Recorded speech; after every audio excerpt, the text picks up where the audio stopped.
You've been told over and over again, certifications are your ticket to career success. But what if I told you that certifications and even those aptitude tests you're taking are actually holding you back? It's not the golden ticket you think it is. These systems that we're all so quick to buy into, they're trapping us. And here's why.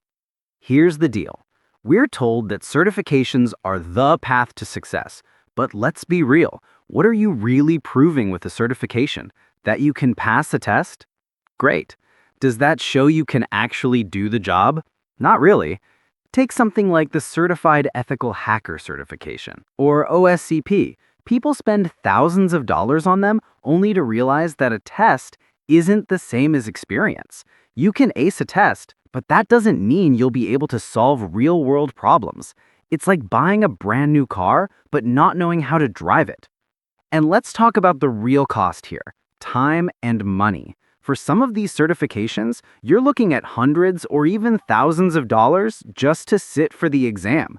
But it doesn't stop there. You need to pay for training materials, courses, and practice exams. You could easily spend months studying. That's time you could be using to actually gain experience or work on projects that matter. Here's the kicker. These certifications are HR filters. They're designed for someone in HR to quickly scan through resumes and say, oh, they've got the certification. They must be qualified. They're not a true measure of your ability to do the job. They're just a way to speed up a hiring process that's heavily reliant on MBA-ish thinking. This kind of thinking values theoretical knowledge and credentials over the real-world skills that actually make you good at the job. And don't forget, many of these certifications have an expiry date. Yep, you've got to pay again to renew them, sometimes after just a couple of years. So not only are you spending time and money to earn them in the first place, you've got to keep shelling out more cash and effort just to maintain them. It's a never-ending cycle. You're stuck in this loop, constantly chasing after a certificate that will eventually expire, rather than building the skills that will actually last. How's that for a system designed to keep you stuck? Now let's talk about aptitude tests. You know the ones. CCAT, Pymetrics, all that jazz. These tests are supposed to measure how smart you are, right? But are they really? No. They're just a way to filter people based on their ability to solve puzzles under pressure. Let's be real. How many times in your actual job are you solving puzzles like that? Never. Those tests might show how good you are at answering questions on a timed test, but they don't tell anyone whether you can actually handle a project, solve problems in real life, or think creatively.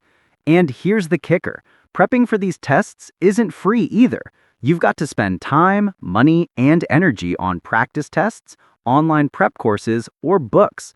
This time you're investing doesn't come back, and the money you spend prepping is just another cost, all for something that doesn't actually reflect your real abilities on the job. These aptitude tests aren't about measuring what you can actually do. They're more like another HR filter, just another tool in the corporate toolbox to help companies weed out candidates quickly without doing the deeper work of evaluating real potential. It's the corporate world's version of let's use these to check a box, while ignoring the fact that real-world problem-solving skills can't be measured by a timed puzzle. Here's the real kicker. These certifications and tests aren't just ineffective. They're part of a bigger problem. It's called credentialism, the belief that the number of certificates you've collected somehow correlates to your value. It's like wearing a bunch of shiny badges and hoping people will think you're qualified. But the reality? Your real value is in your skills, experience, and the results you can produce, not the paper you've collected. Credentials are nothing but signals that say, look at me, I'm worthy. But here's the truth. Signaling doesn't prove you can actually do the job. Let's break down why this happens. It's all about bias. First up, authority bias. It's the tendency for managers, recruiters, and even hiring committees to fall back on things they know, like certifications, because it feels safer. It's easier for them to rely on credentials than actually assess a candidate's real ability. Why? Because when you lean on credentials, you avoid making tough decisions. It's easier to say, this person has X certification, so they're qualified, than to dive deeper into their actual performance. But here's the problem with this mentality. MBA-ish thinking. The idea that a credential automatically makes someone valuable. It's part of the corporate world's obsession with efficiency over quality, where people are judged based on their resume rather than the skills they've actually mastered. And then there's in-group bias. You know, that tendency to favor people who look like you or think like you. In corporate culture, this leads to a situation where the safe candidates, the ones who conform, the ones who play the game, get a free pass. The ones who challenge the status quo, the ones who question the system, they're seen as a risk. And guess who gets laid off first? Yep, the risk takers, the innovators, the ones who stand out.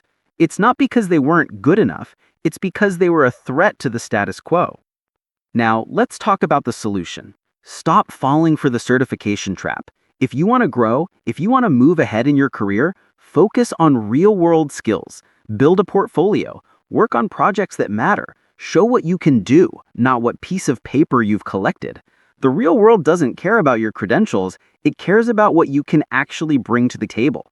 Whether you're in tech, design, marketing, or anything else, employers want to see tangible results, not just what you can memorize. Take GitHub, for example. If you're a software developer or QA tester, that's where your work should live. Instead of spending hundreds of hours on a certification, you could be building projects, contributing to open source, or showcasing your code.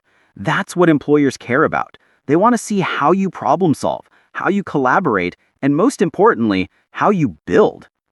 So forget about chasing that next piece of paper and focus on what actually matters: skills, experience, and projects. Here's the truth. The more you buy into the system of certifications and aptitude tests, the more you lose your independence. You're playing a game designed to keep you stuck, but the smartest people aren't playing that game. They're building their own. They're learning skills that actually matter. They're investing in real experience, not just the next certification or test. Your job security doesn't come from a badge. It comes from your ability to adapt and create value. So here's your challenge.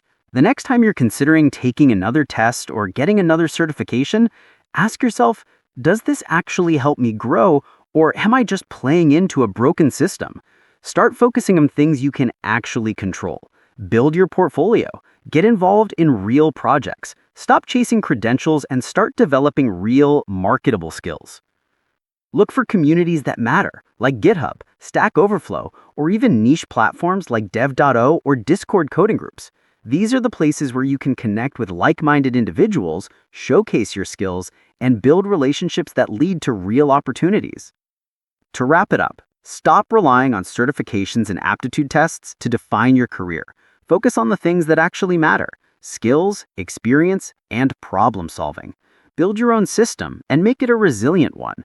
And remember, your real growth comes from what you do, not what's printed on a certificate. Don't play the system's game. Build your own. If you like this video, make sure to subscribe and check out our other content. And hey, if you've ever felt stuck by certifications or aptitude tests, drop a comment below and let me know how you broke free.